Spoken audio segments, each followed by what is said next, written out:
आत्मा वा अरिदृष्टव्यः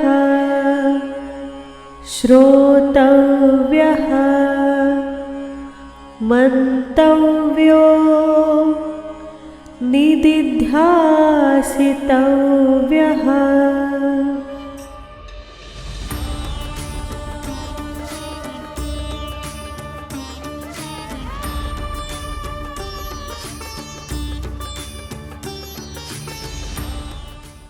Om Asato Ma Sadgamaya Tamaso Ma Jyotirgamaya Mrityorma Amritam Gamaya.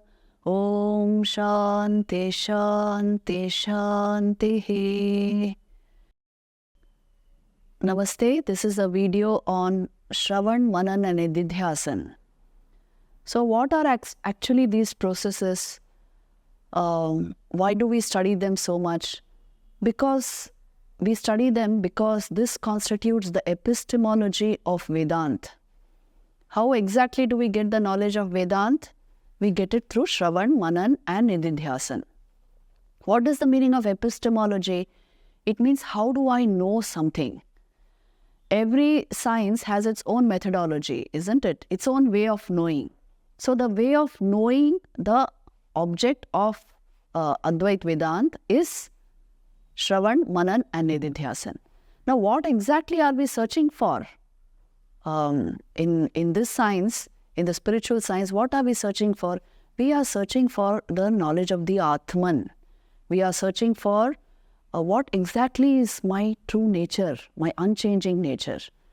So you see, that is not an object of your senses, for your senses. You can't see your consciousness, isn't it? Nor can you perceive it in any other way. Nor can you think about it. Can you think about pure consciousness, tell me? So it is not an object of perception. It is not an object of mentation.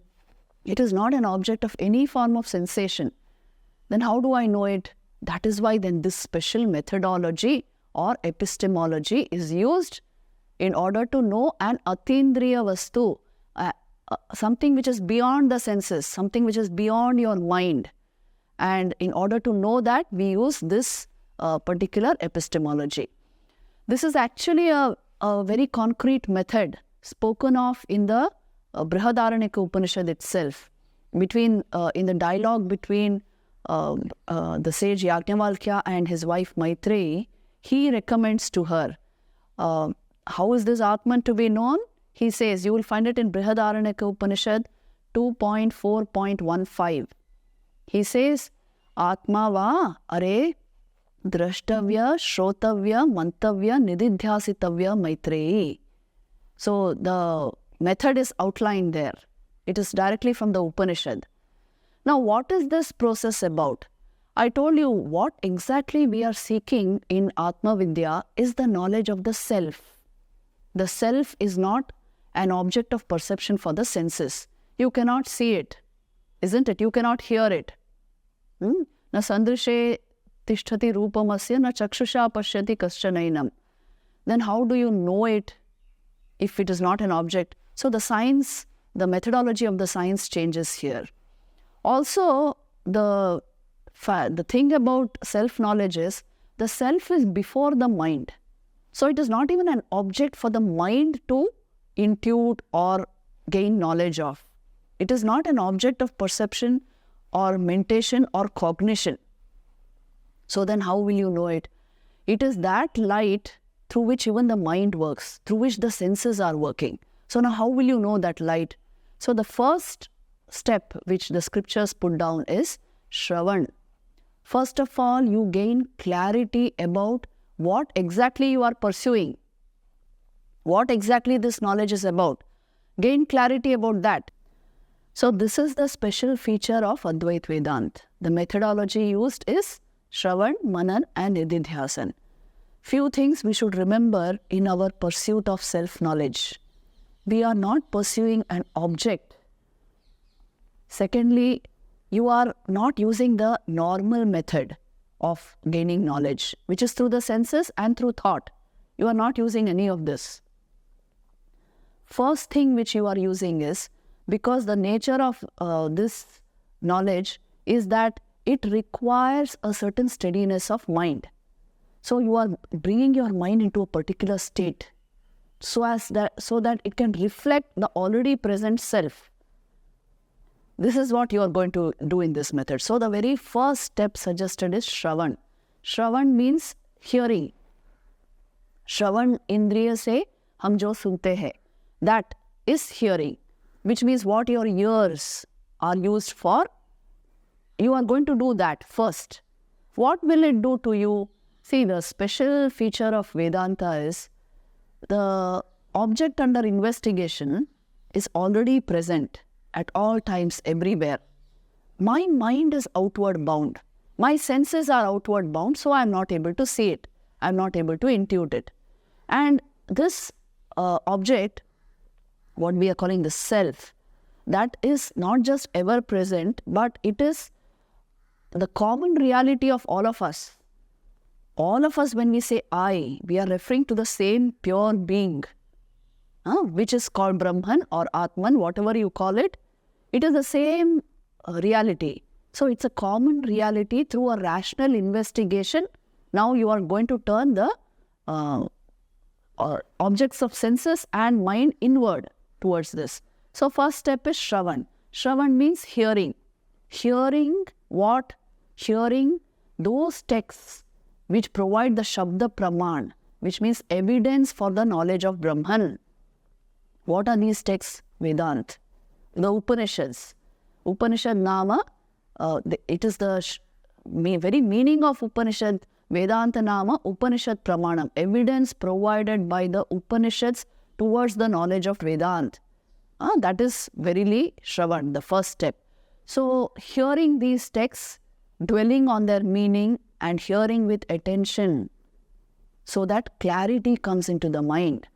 This is very important. See, the traditional definition of Shravan, I will tell you, it is in the Vedanta Sar. Vedanta Sar is a very famous 15th century text by Sadananda Saraswati on Vedanta Sar itself means the essence of Vedanta. It is about the essence of Vedanta.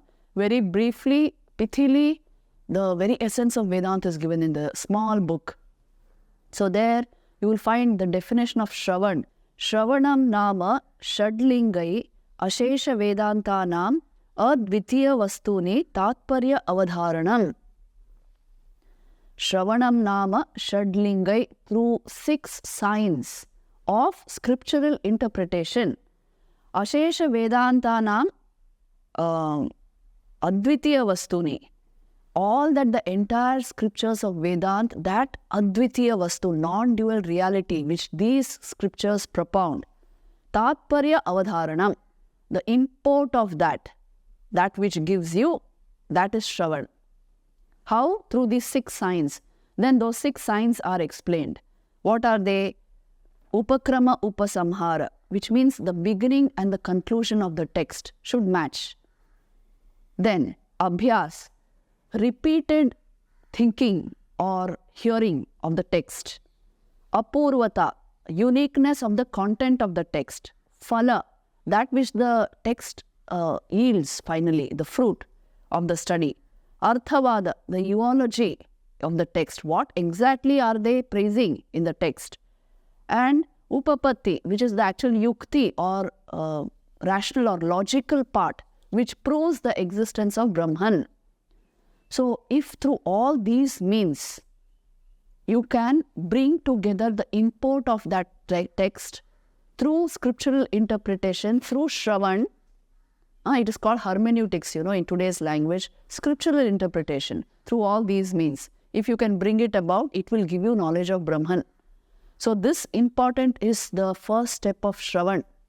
In fact, the Vivarna school of Advaita Vedanta will tell you Shravan itself is all sufficient.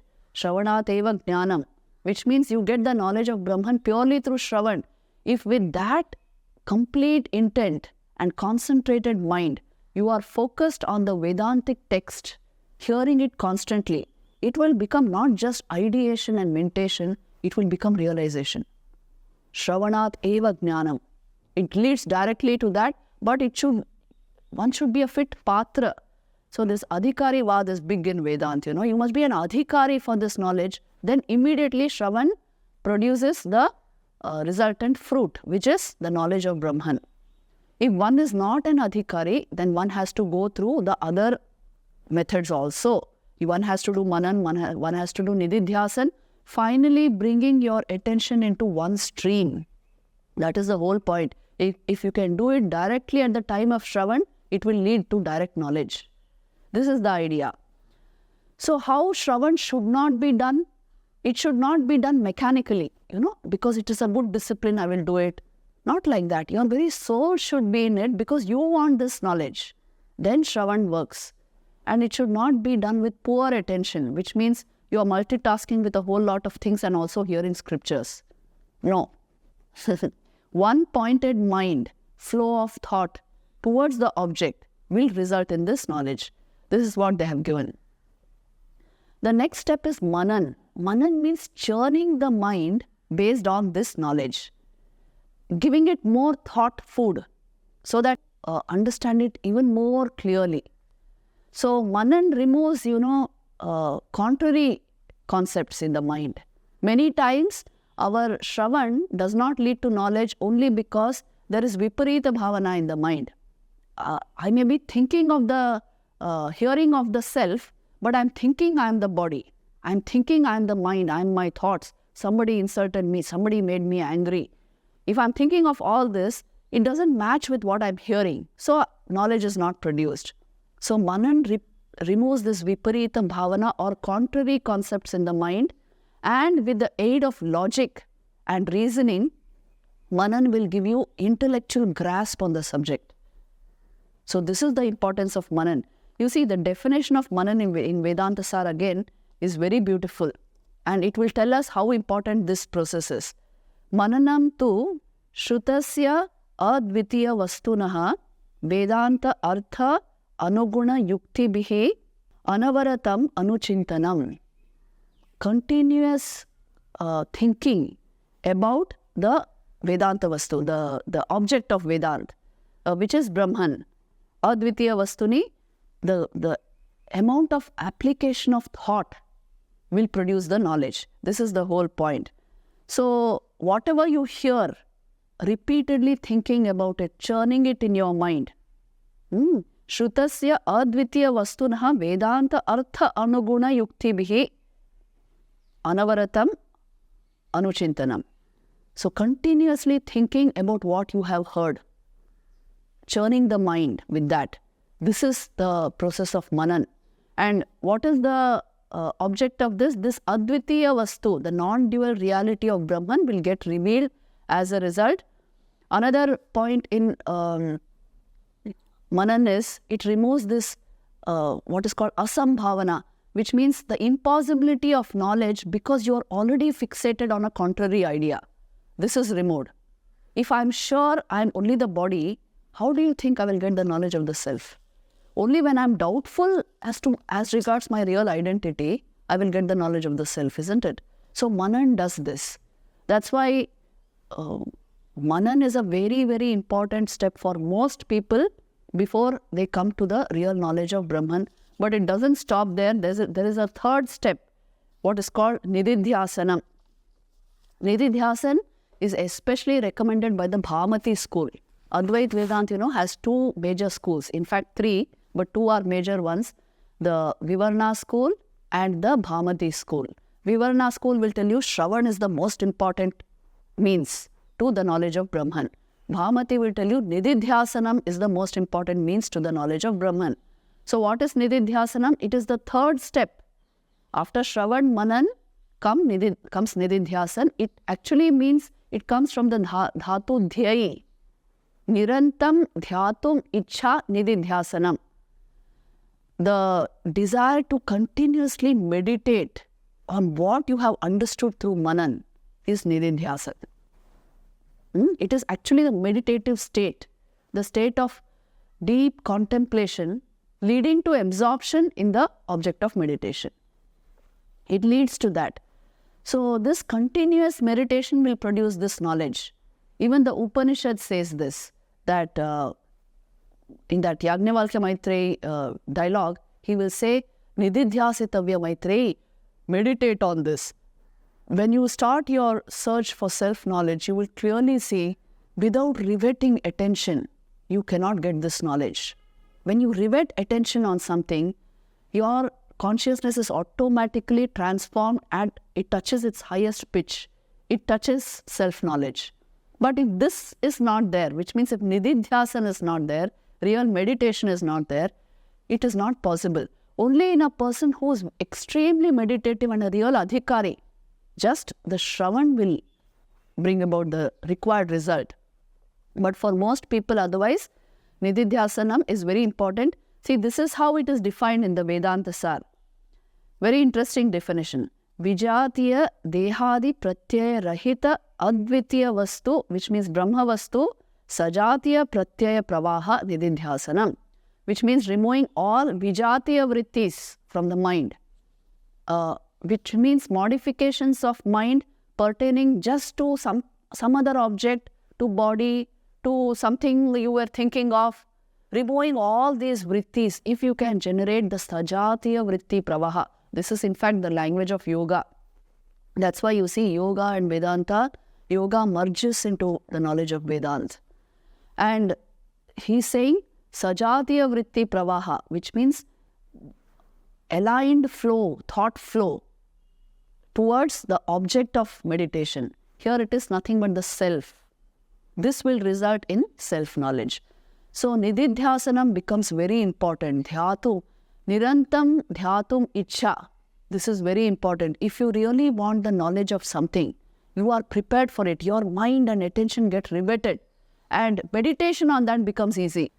According to the Bhamati school of Advaita Vedanta, Nididhyasanam is so important that unless the mental mode is conformed to reality, you will not achieve this breakthrough into reality. So, you see, as long as the mind is real to us, Nididhyasana is the way. There will come a time when the mind is no more real, when you have understood its nature is changed and it cannot be an effective means to self-knowledge. That is when we get the power to transcend mind. And then, well, Nididhyasana may not be required. Straight through Shravan you can go into it. But until then, the practice of meditation is very, very important. And that is why the Bhamati school holds it to be extremely dear. In fact, they quote the propounders of this school they give the example of verse in the mantra in the Kathopanishad itself, Shravanayapi bahubhiryo na labhyo, Shrinvantopi bhavo yam na vidyuhu, Ascharyo vakta kushalosya labdha, which means many people cannot comprehend it merely by hearing. And even those who have heard it also do not comprehend it, because it must be an Ascharyo vakta, a very wonderful teacher, and kushalanushishtah, which means a very, very disciplined and capable disciple. Then only the transmission of knowledge takes place. So you see, the essential condition of the mind being riveted to the goal is important for this knowledge. If this has not happened, then just by hearing the text or mechanically repeating them will not produce the desired effect. If you want to directly know how this works, we have to again go into the lives of masters. If you read the life of Shankaracharya, you can go to Shankara Vijayam, the traditional life of Shankaracharya. There you will see his guru made him practice what is described as Nirvikalpa Samadhi for a long time to get established in the knowledge of Brahman.